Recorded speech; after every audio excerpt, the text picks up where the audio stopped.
La parole est à Monsieur Vincent Ledoux. Merci Monsieur le Président. Ma question s'adresse au ministre des Affaires étrangères.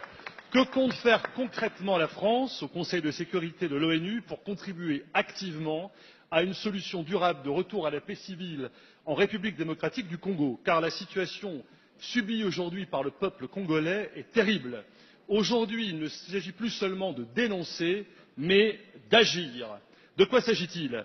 De permettre à ce pays la tenue d'élections démocratiques et de faire respecter une constitution bafouée par un chef d'État qui se maintient illégalement au pouvoir depuis plus de 2 ans.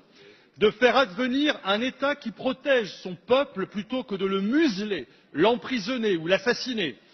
De faire respecter les lieux saints, comme ces églises catholiques profanées par des incursions militaires, de rétablir la confiance et la concorde au sein d'une nation maltraitée et humiliée. La RDC, c'est un territoire 4 fois supérieur à la France, 80 millions d'habitants, 10 millions à l'extérieur, un taux d'alphabétisation très bas, comme un niveau de vie très bas. Cruel paradoxe pour ce territoire qui regorge d'innombrables ressources minières et minérales.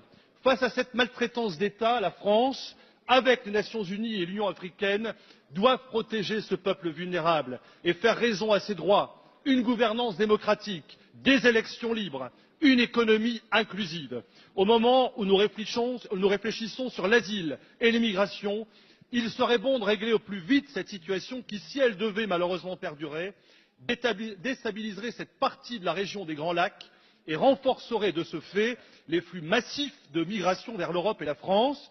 Dans ces derniers jours, plus de 4 000 réfugiés ont fui vers le Burundi pour échapper au conflit entre les groupes armés et l'armée congolaise dans l'est du pays. Alors, Monsieur le Ministre, merci de nous préciser l'action extérieure de l'État français dans cette terrible question congolaise. Merci. La parole est à Monsieur Vincent Ledoux. Merci Monsieur le Président. Ma question s'adresse au ministre des Affaires étrangères.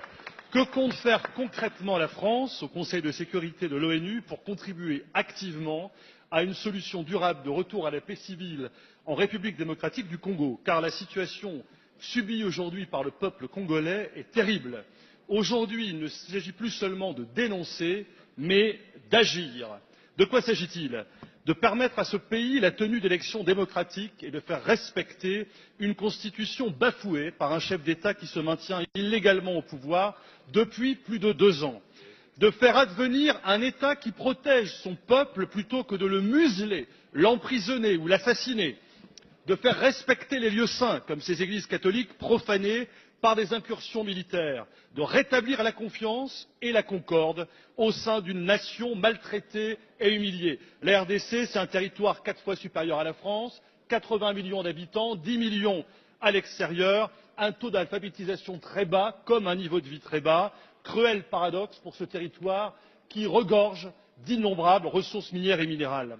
Face à cette maltraitance d'État, la France, avec les Nations unies et l'Union africaine, doivent protéger ce peuple vulnérable et faire raison à ses droits, une gouvernance démocratique, des élections libres, une économie inclusive.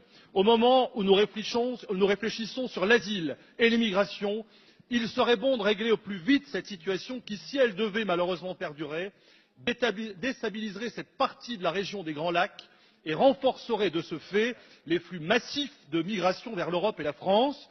Dans ces derniers jours, plus de 4 000 réfugiés ont fui vers le Burundi pour échapper au conflit entre les groupes armés et l'armée congolaise dans l'est du pays. Alors, Monsieur le Ministre, merci de nous préciser l'action extérieure de l'État français dans cette terrible question congolaise. Merci.